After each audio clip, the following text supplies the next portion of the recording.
Hey everybody, it's Mike from the Mike Wagner Show, powered by Sonic Web Studios and brought to you by official sponsor of the Mike Wagner Show, international warring author Mia Molson's The Missing, available on Amazon and paperback and ebook. We're here with a terrific gentleman who's an award-winning actor, producer, director from South Africa. Began his career at the age of 2 with his parents and inducted to Screen Actors Guild back in '88. He's written in numerous films, including A Gift of the Heart. We'll talk about that. He was also involved with Maybelline Molly and Me, and also Simple Gifts, Mac the Knife, Cold Case, Crime Stoppers, Unsolved Mysteries, and more. We'll go over a good list of it or try to get a chunk of it. And of course, he's got a new movie out, which basically won 47 global awards and 22 in TV.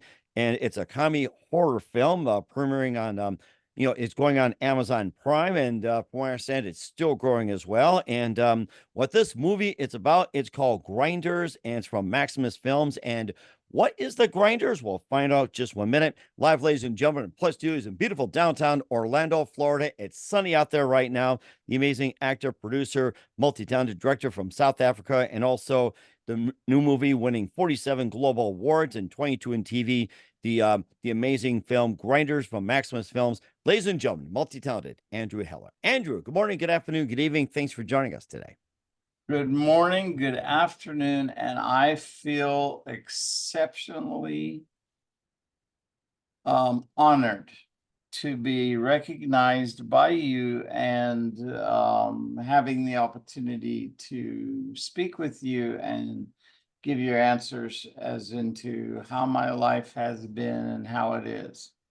So you fire away with the questions and I'll be more than happy to answer every single one of them. Well, it's great to have you on board. That's the main thing, Andrew. I know you're out in the beautiful sun in Orlando, Florida as well. And you're a multi-talented actor, producer, director from South Africa. You began a career at 2 with your parents. You were inducted in the Screen Actors Guild in '88. You've written in numerous films, including A Gift of the Heart. You also been involved with Maybelline, Molly and Me, Simple Gifts, Mac a Knife, Cold Case, Crime Stoppers, Unsolved Mysteries, and more. And of course, you have a new release, which won 47 global awards and 22 in TV, and a comedy horror film, which is going on Amazon Prime, called Grinders from Maximus Films. You also did Gift of the Heart, and you also been in a number of films as well, too. And it keeps growing and growing. And before getting to Grinders and more, Andrew, tell us how you first got started.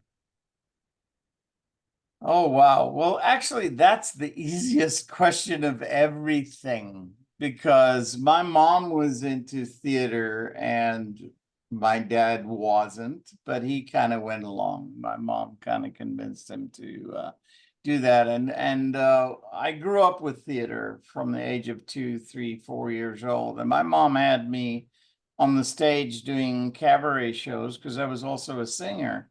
So she would put me on at the end of the cabaret shows because we would do that on the weekend when I wasn't at school or at the nursery, which is what we called it in South Africa, not the daycare.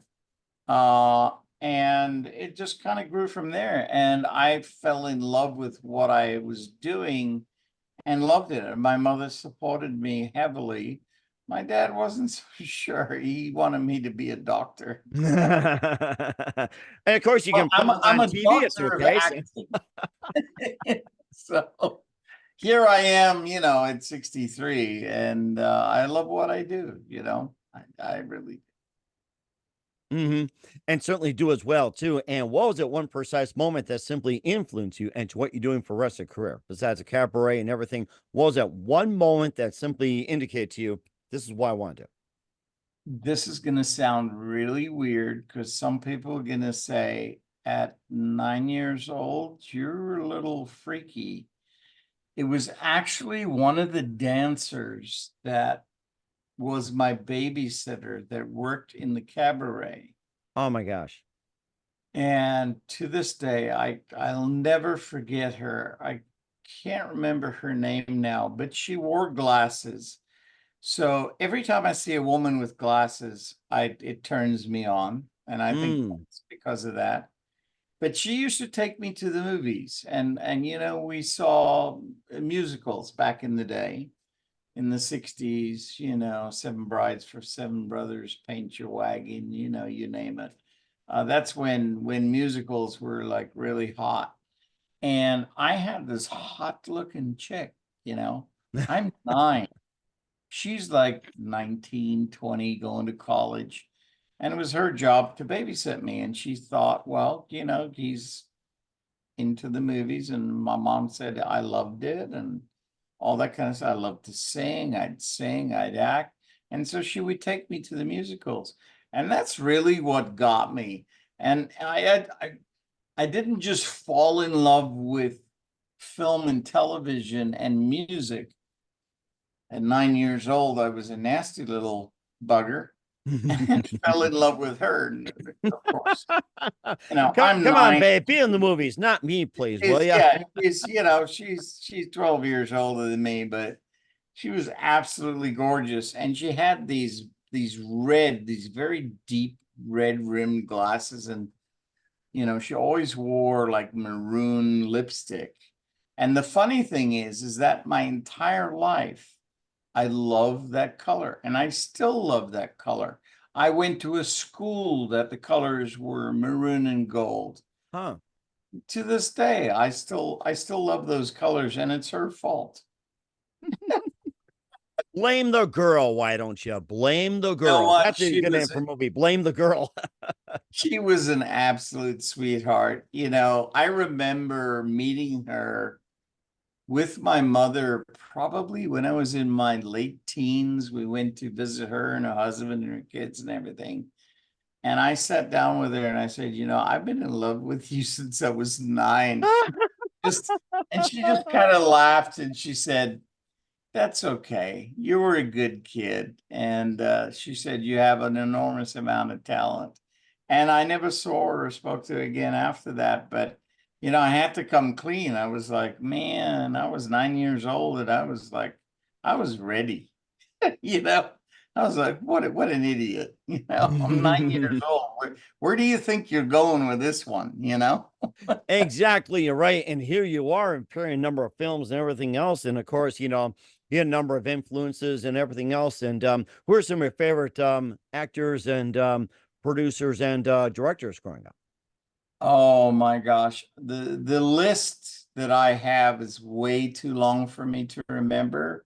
I've had a couple of accidents along the way, 2 brain hemorrhages, so my memory can sometimes be a little shaky, but some of the most I think effectual people that affected my talent, my acting, my directing, and some of them I met and some I didn't.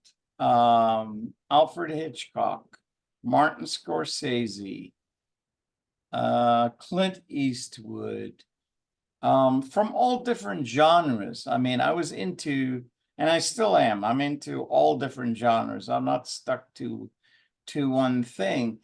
Actors, some of them were a little freaky, but one of them a couple of them that stuck out the most was what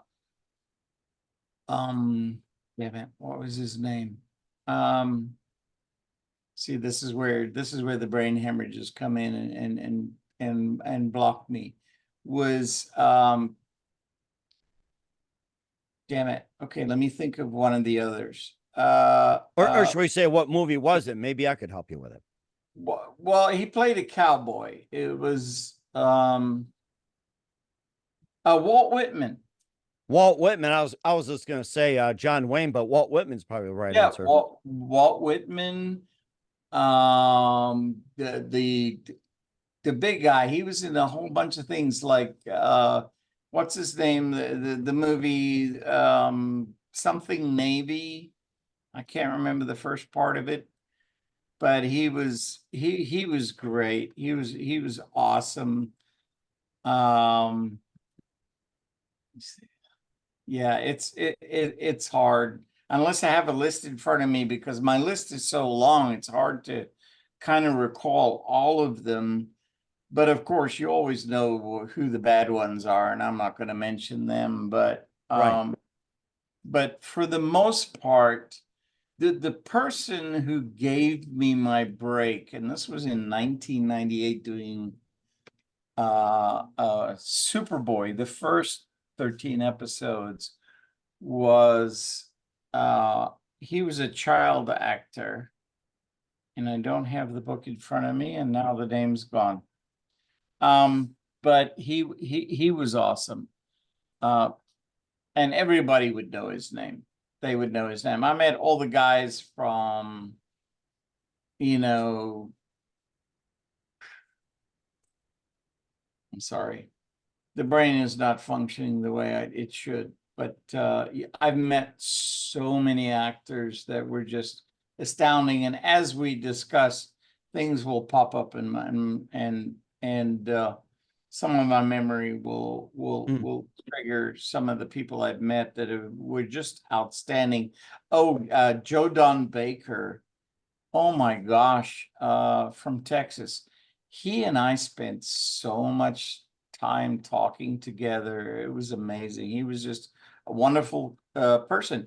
Martin Scorsese. I mean, he's one of my favorites. Oh my gosh. oh my God, what a brilliant director. And I was just back then, this is like in the late 1980s. And I was playing Joe Don Baker's double in the remake of Cape Fear down in Fort Lauderdale. And they were just so incredibly nice to me. Nice. And even Martin Scorsese, he was just a lovely, lovely person. And nobody bothered me. I didn't interrupt anybody unnecessarily. I maintained my set protocols and professionalism. And he would walk over and he'd say, "Good job." And I go, "Thank you so much. Can I talk to you for a minute?" He said, "Sure, I got a couple minutes." And we'd chat and I'd ask him questions about how he got in the business, you know, how he did what he did and how his visions were. And that's how I learned. I mean, I learned from exceptionally good people, exceptionally good actors and stars that were very welcoming and very free with their advice. But there was always a set protocol and a time and a place to put yourself in that position where you could either one, take a picture, or two, discuss the industry. And 9 times out of 10, if you put yourself in that place, it was extremely, you know, entertaining and knowledgeable, and I gained an enormous amount of knowledge. And a lot of them said, "You know, we don't talk to a lot of people, but you seem to be very like relaxed and laid back." And I said, "Well, I'm a newbie. I don't know diddly. I want to learn and grow in the industry." And they'd say, well, you know, we got a little bit of time. We'll sit over lunch. And we'd sit over lunch, you Nice. know, with everybody else. They'd say, "No, we don't want to sit in a trailer and get special treatment. We want to sit with the crew and the cast and everybody." And they'd sit with me and they'd say, "Andrew, come over here and sit with us and talk." And we would talk about the industry and they'd give me insight into, you know, the acting technicalities, the way things worked and how they grew up in the industry. And one of the biggest things that stuck out to me was the good ones always said to me, "When you get somewhere, always look down to the lowest one on the ladder and put your hand out and help them up." That was the only thing they ever asked for me, and that's what I've done my entire life. I'm always looking to help someone that's trying to make a path forward, because this industry is extremely difficult. It's very hard and exceptionally competitive. And cutthroat as well too. I think he gave some great Oh, advice that you just ask for their time, couple questions, everything. Of course, you know, some people like to mob up, and I think that's a good reminder for those who want to get in the industry. Just go back to classic protocol, what you did. I think it was great. And of course, you know, just another thing popped up. What are some of your favorite films growing up? film scoring? No, just movies in general. I'm sorry, I misunderstood your I question. said, what were some of your favorite films growing up? You love Oh watching. my gosh, I loved Seven Brides for Seven Brothers. I love musicals because I sung. Of course, I was way too big, way too tall to be a dancer. Although I did do a stage show where I did dance, and I played a cowboy. Um, but The Sound of Music, The Wizard of Oz, anything Hitchcock, I loved. I just loved the way he presented things. I love things that Spielberg did starting out. They just really got my attention. Just the way he went into detail and really created the characters, gave you so much subtext.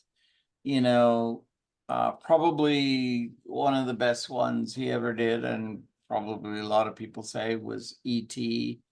I Mhm. mean, it just got me. And well, I've always had an interest in that anyway, so I already had an kind of like an immediate interest in that. But there's so many great directors that just come out of nowhere. And I've tried to learn, and Sergio Leone.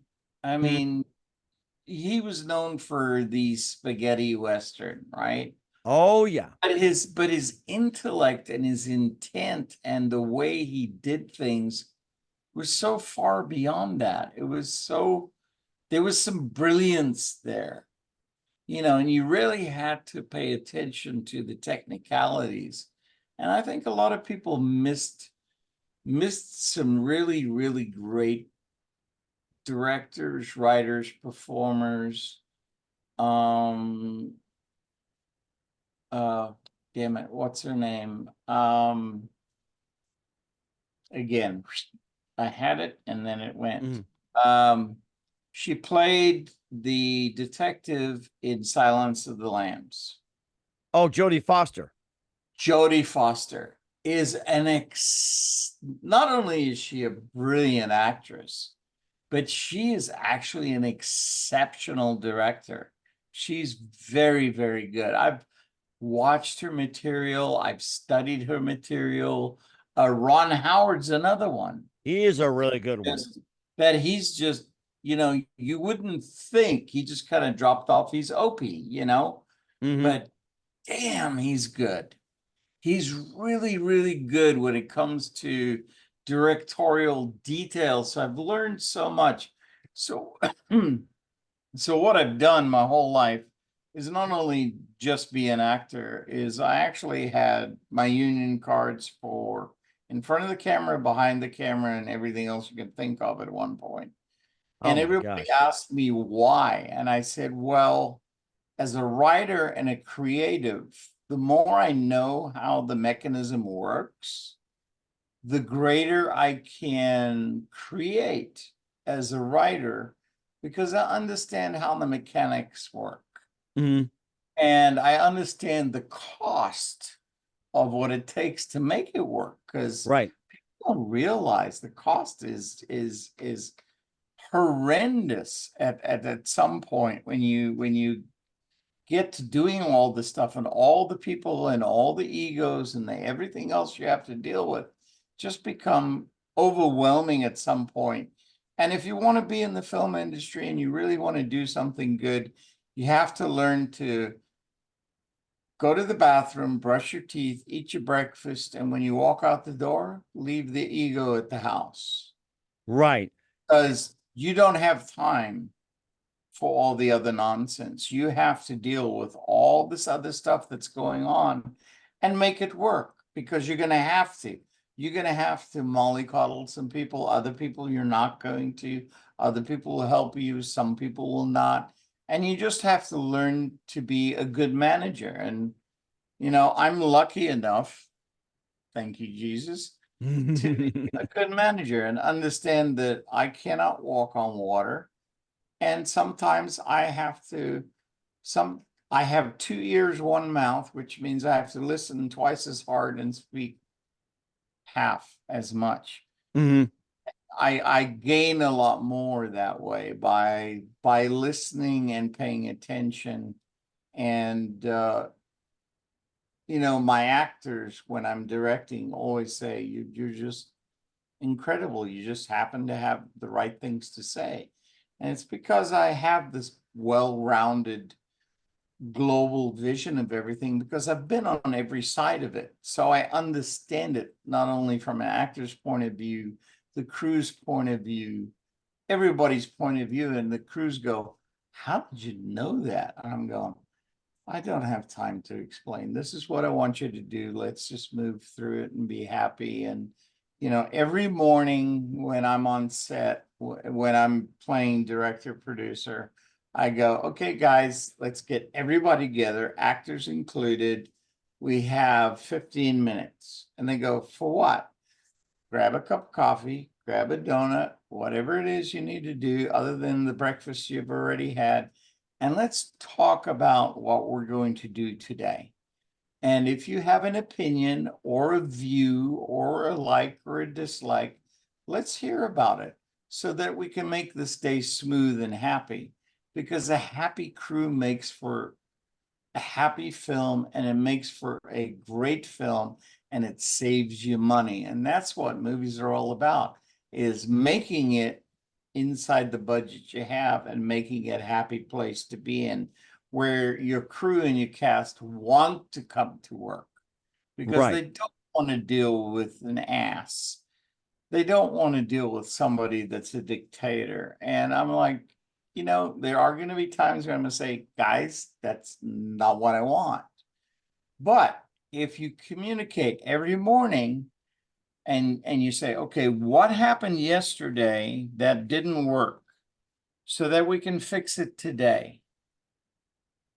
And they'd say it. And I said, okay, well then we'll fix it. And every day that goes by, we improve on it. And by the end, everybody's happy. It's like, Hmm. wow, that was awesome, because everybody feels like they've taken part in the production, even though they have no say. I try to consider everybody's point of view to make sure that we're moving smoothly and quickly and getting the product done. Hmm.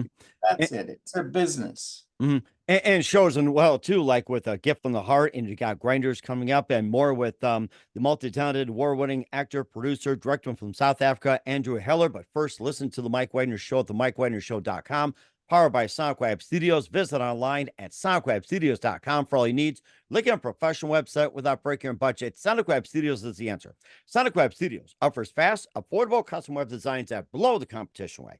Call today, 1-800-303-3960. That's 1-800-303-3960, or email to support@sonicwebstudios.com. Mention Mike Wagner Show, get 20% off your first product. Sonic Web Studios, take your image to the next level. Also, time to give official shout out to our official sponsor of the Mike Wagner Show, international warring author Mia Molson-Zia. If you love fast-paced mysteries, you'll love Missing by Mia Molson-Zia, available on Amazon and paperback and ebook. Missing is fast-paced and intriguing with an unforgettable twist. Takes place in 4 countries, 2 strangers, one target, where truth is illusion and those that love you to first go missing. It's available on Amazon and paperback and ebook. Missing by Mia Molson-Zia has garnered great reviews, and Evil Evan endorsed by Howard celebrities, including Jordan Cassie, Forbes Riley, and Eminems. So grab your copy today for Girls Missing by Mia Molson-Zia, available on Amazon. Also, check out the Mike Wagner Show at the MikeWagnerShow.com on our 40 podcast platforms, heard in 100 countries, including Facebook, SoundCloud, Spreaker, Spotify, and iHeartRadio. Also, Podbean, Pandora, Apple, Odyssey, BitChute, Rumble, YouTube. Make sure you subscribe.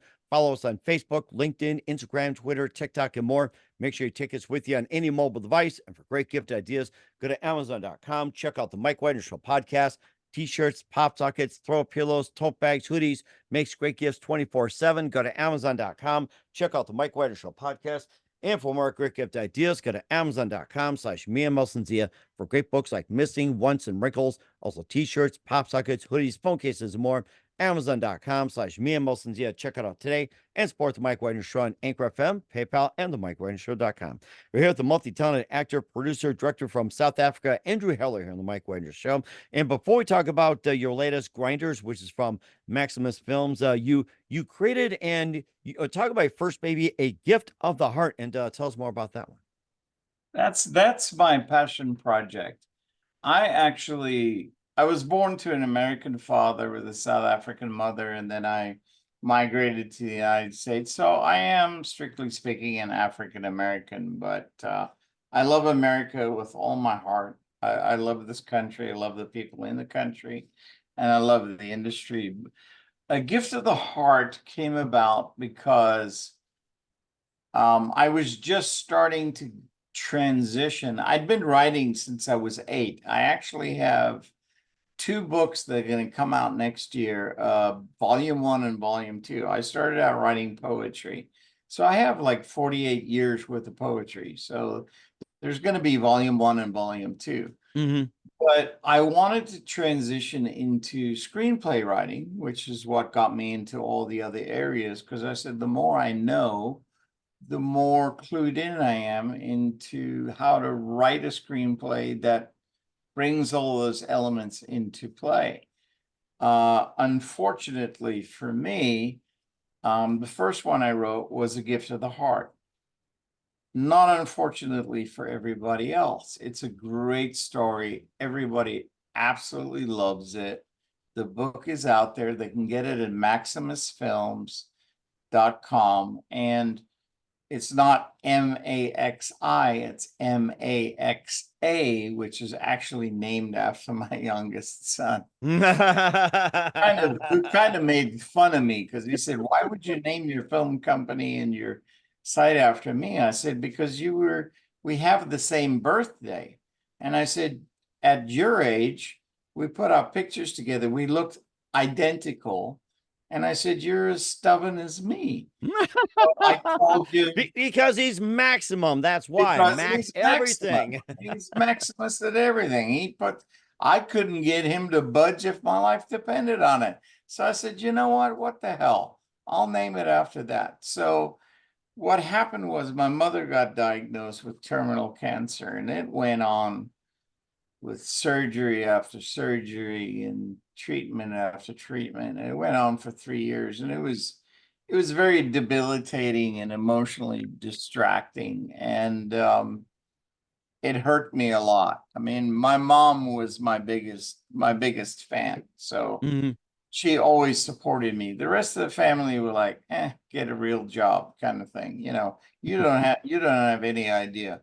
Acting and being in the film industry is a bigger job than you'll ever have. It's way more complicated than you think. And that's where A Gift of the Heart came from. And I came up with the story before she died, and I called it A Gift of the Heart. And I used kids to send a message, and the message to the world is pay attention to the people that are around you and you may or may not love, whether they're black, green, orange, or come from another freaking planet.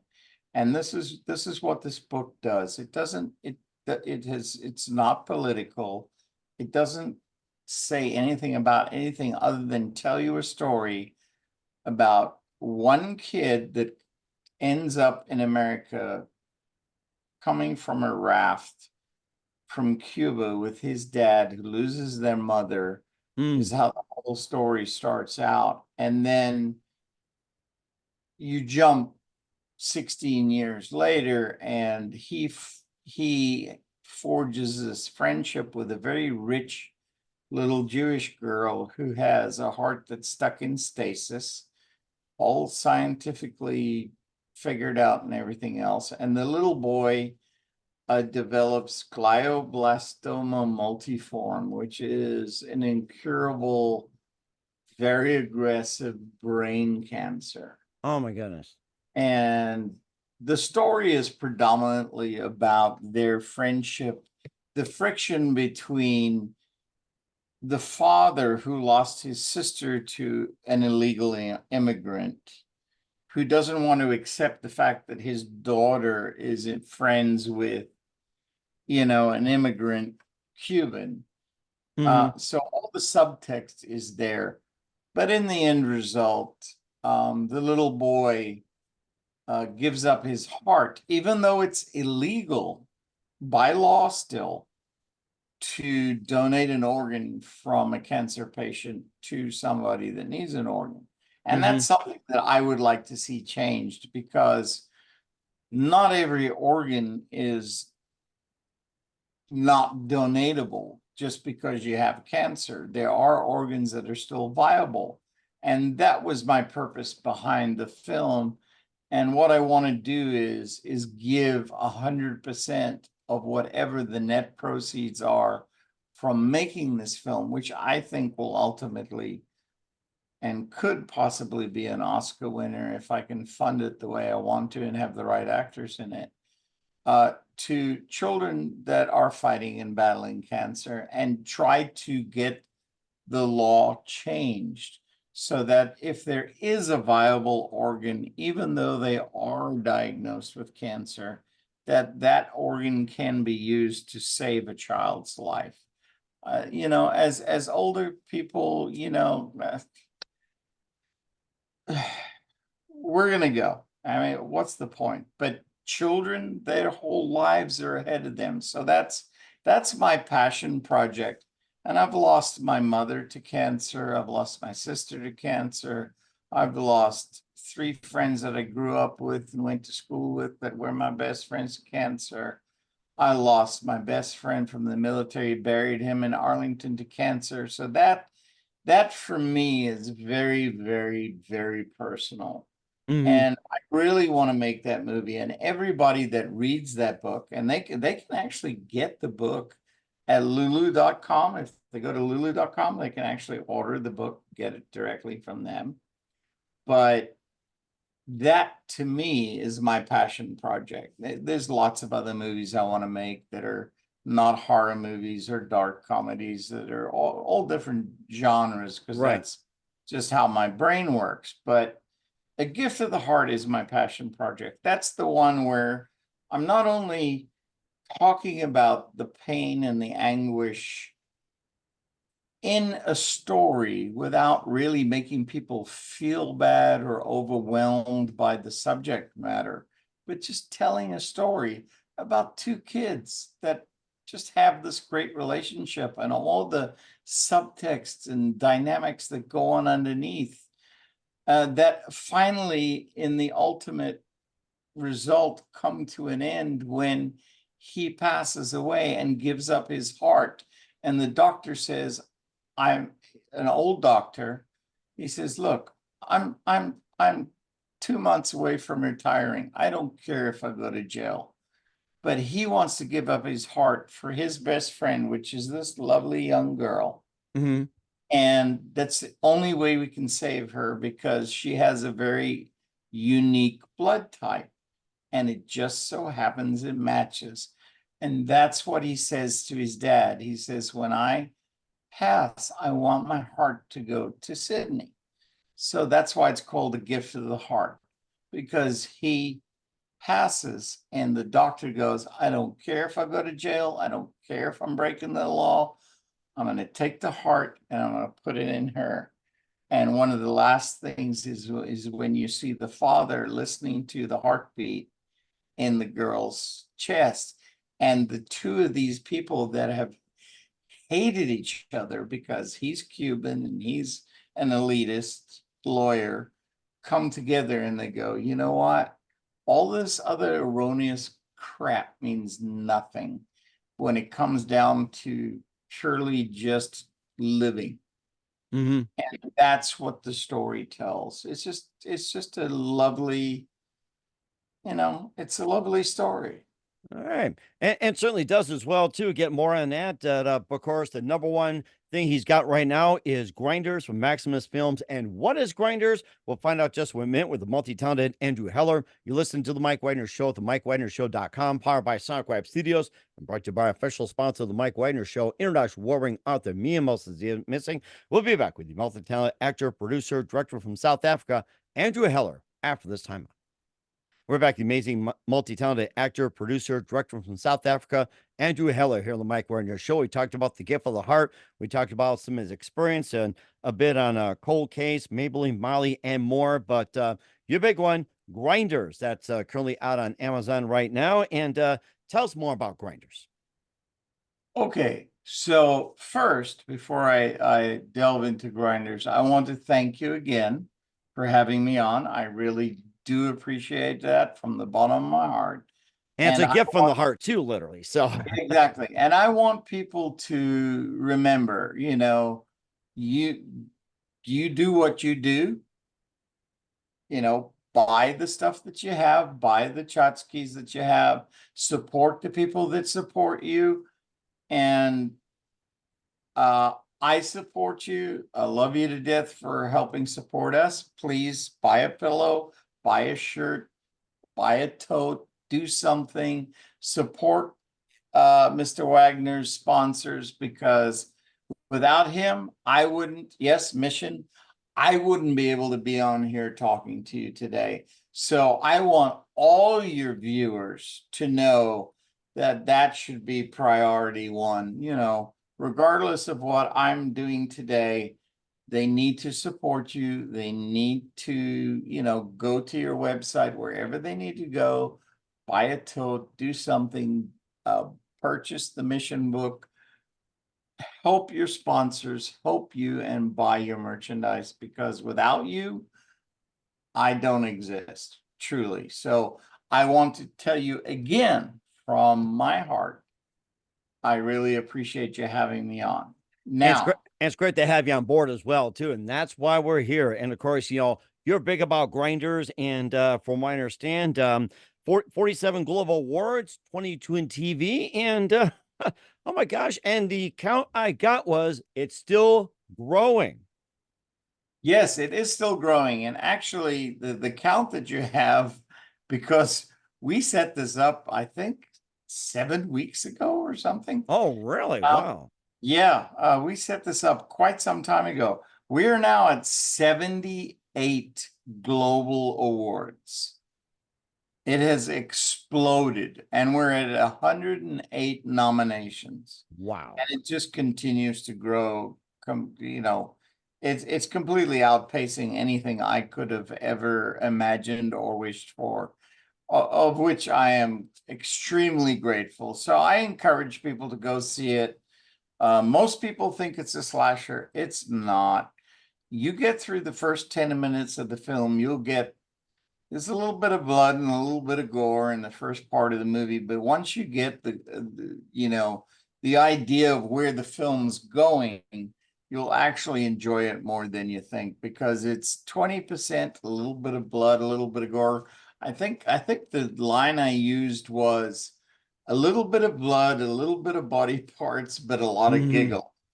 Oh, yeah. And of course, it's based on a mistake, too, turning to a criminal and lucrative business venture for a pair of brothers to begin a bloody campaign and bloody right, in the British world, to keep moving the expensive local town folk. And this is rather unique, too. So.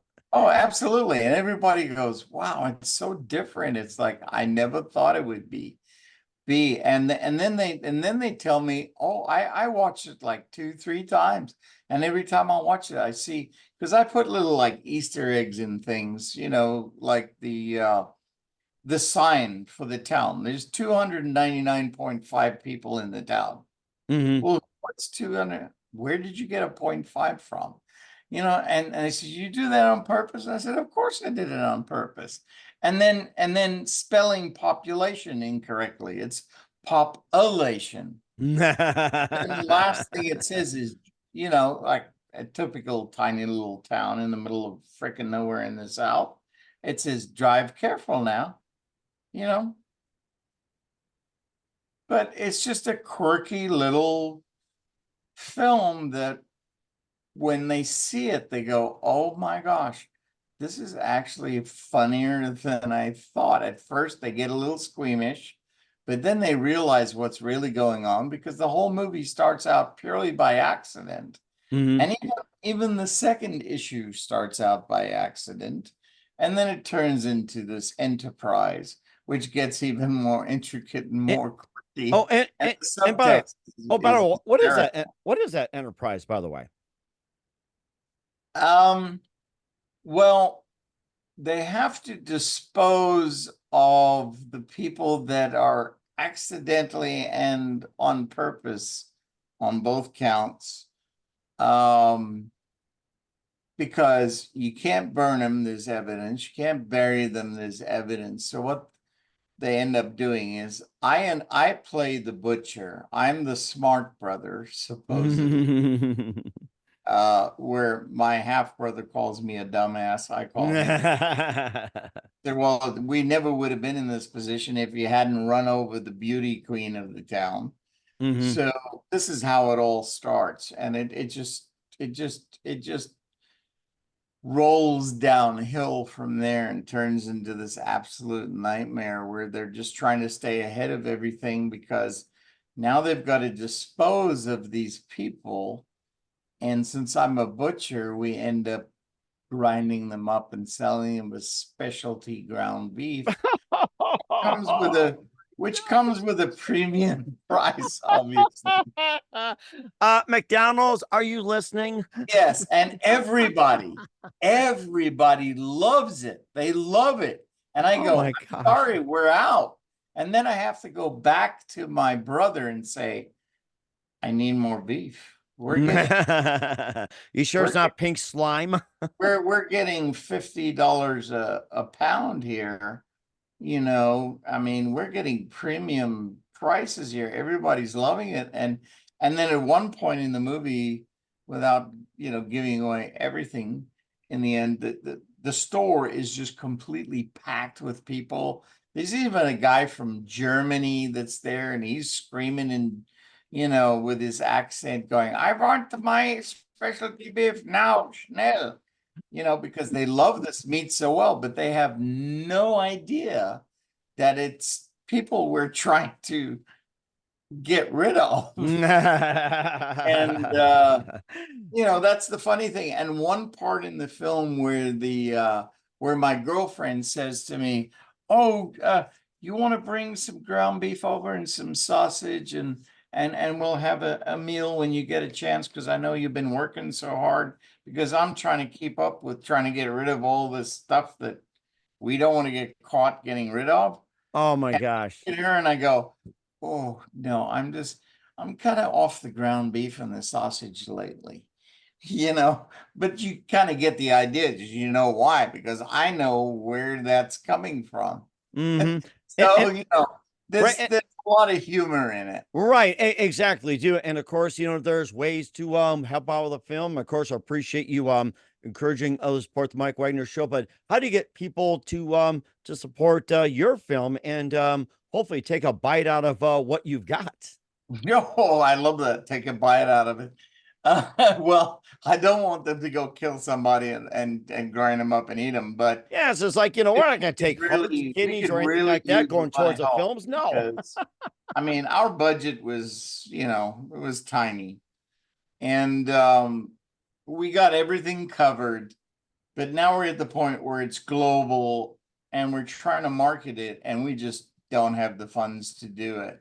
Hmm. And I'll throw this in there because most people don't know. I'm disabled, have been since 2012, and I've been living out of my car. I actually made this movie out of my car. I'm still living in my car. Uh, But you're but taking a break in Orlando right now and under exactly. beautiful sunny skies. Yeah. I put everything into it. And we need some funds to market it, which is called a P&A budget, publicity and advertising. And we have a GoFundMe, which I think Donna sent you. Correct. And tell everybody how can they help contribute?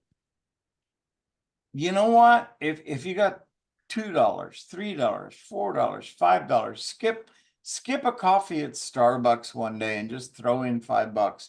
It all adds up. You get enough people, it'll get us there. It's not like we're looking for hundreds of thousands of dollars.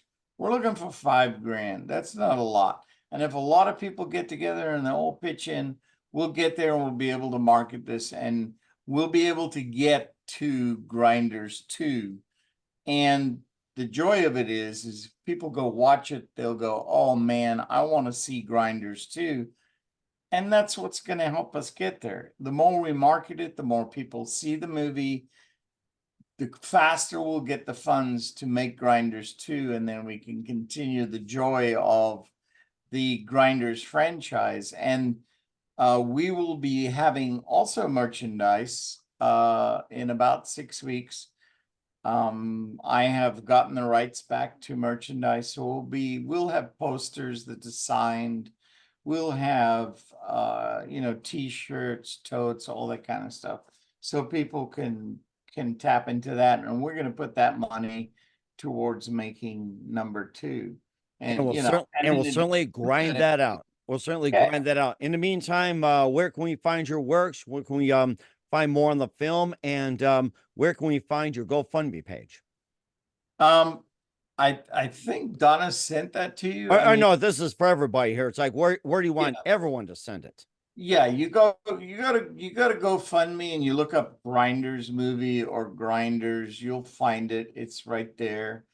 Or you can go to Maximus Films, MAXAMUS films.com, and you'll see a lot more information.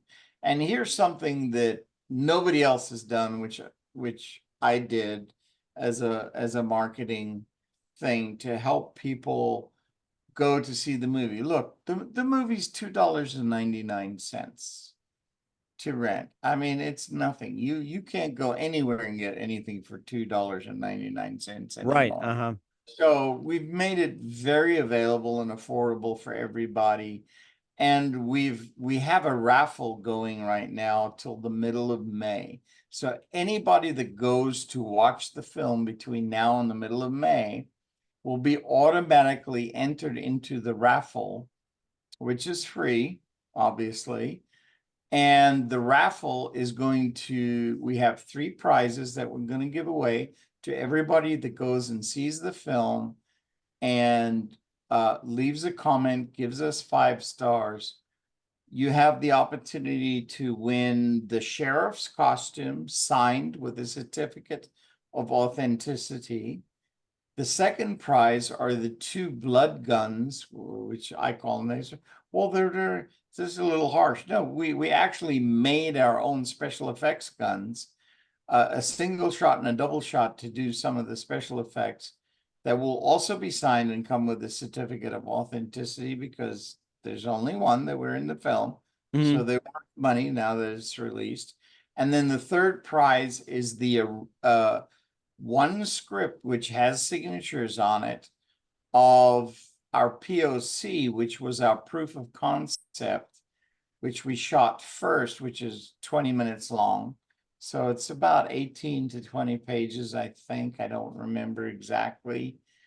And that's the third prize that we're giving away to the people that go and do that.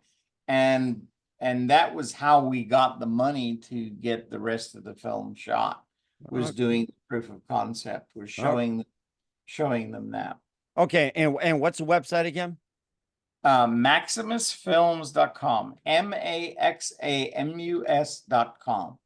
All right, well, certainly check that out with the multi-talented actor, producer, award-winning director from South Africa, Andrew Heller, here on the Mike Wagner Show with Grinders. That's on Amazon, and a couple more things. What else can we expect from 2024 and beyond, Andrew?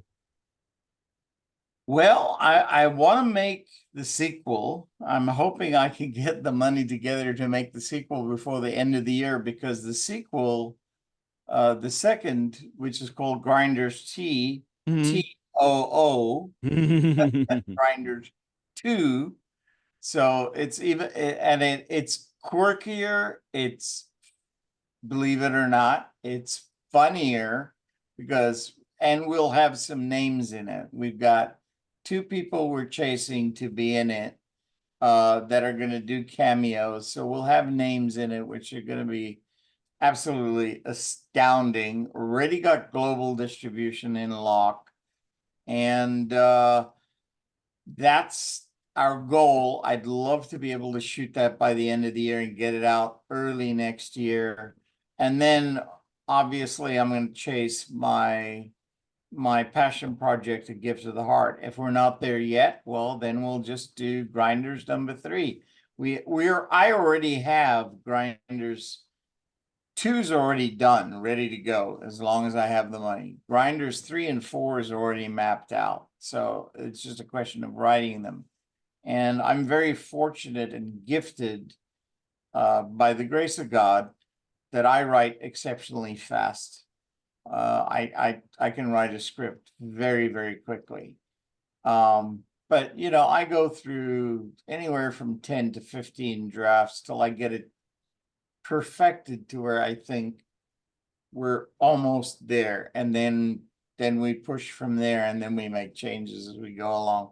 Like any production, you know, you find things as you're shooting that you can throw in and change things and Mhm. manipulate. I mean, and that's the joy of what I do. Is that people say, "How did you do that just on the fly?" I said, "Because I see something or I hear something that just makes sense, that just really fits." So it's like, we're in the middle of this. Let's just throw that in. You know, You it's not got like it. a major change. We don't have to bring somebody in. It's just in the course of what we're doing. And you know, and if I don't have an actor that can do it, I just look around and go, "Hey, you hold the mic, give the mic to somebody, come here."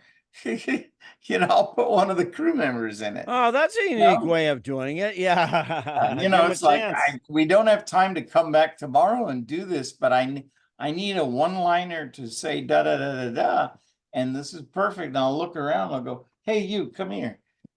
Get makeup, come real quick. This is the line I want you to say, and I want you to walk through and do this." And they do it, and then now they're in the film, you know.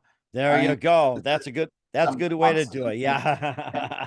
I'm constantly thinking, I'm constantly looking to improve. So it's like everything that I do is, okay, what didn't I get to do the right way? And how can I improve in the next project? So every project I do, I'm always looking for reasons to improve it, make it better, not only visually, but intellectually, the way it's written, any which way I can. I mean, there's just no end to, for me, improvement. I mean, I will do that my whole life. I will always Mhm. be looking, even if I won an Oscar, I'd be looking at it going, okay, what was in that film that I didn't like that I could improve on? I'm always looking for a reason to improve it and make it better. So Mhm. I'm always looking for improvement. Right. And that's the main important thing. And who do you consider biggest influence in your career?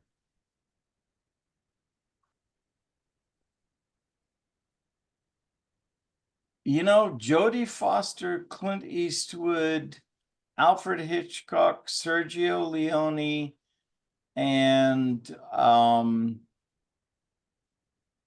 mentioned his name earlier. Um, Let's see. Joe Don Baker, Martin Scorsese. Martin Scorsese, or Right. probably and Steven Spielberg are in my top. But my group is bigger, but those are my top ones that I draw from, and I take, you know, I hate to say it, but I steal from them.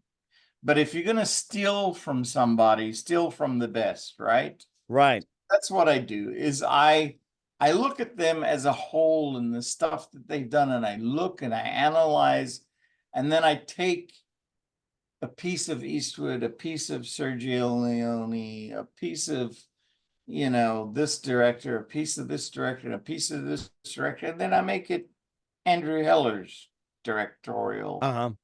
you know, animal. But I steal pieces of them that just work for me intellectually and the way I view things.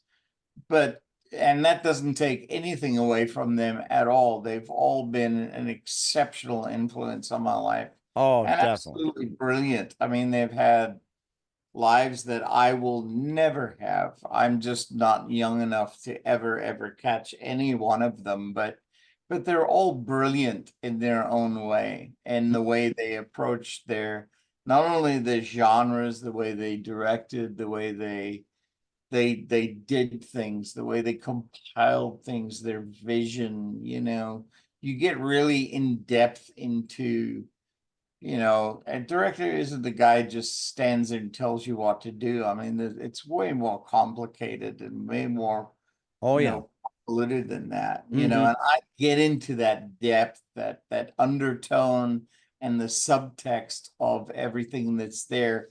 Otherwise, you just have a shallow project that looks like everything else. And Right, nobody cookie cutters and all yeah, that, right. cookie cutter garbage, you know, and I'm just not into that. I want to do straight up entertainment. I want to do something different. I want to entertain you. I want you to remember lines from the movie. I want you to repeat them to people and go, oh my gosh, you got to see this movie. And son of a bitch. That is one of the lines that people were, you know, say a lot from Grinders. Simple little line. Everybody says that word all the day. But in context of Grinders, it's just a line that everybody loves. It's like, oh Oh my yeah. gosh, go What again. of course Because every time he screws up, he says that. right. And of course, you know, people do have to watch it without giving away. And what's the best advice you can give to anybody at this point? About what? Just anything in general. What's the best advice you can give to anybody at this point? Anybody about anything in particular? In general. If you have one life to live outside of the industry, do what you love, do it the best way you can. None of us are perfect. You're never ever going to get anything perfect. You're never going to be able to walk on water.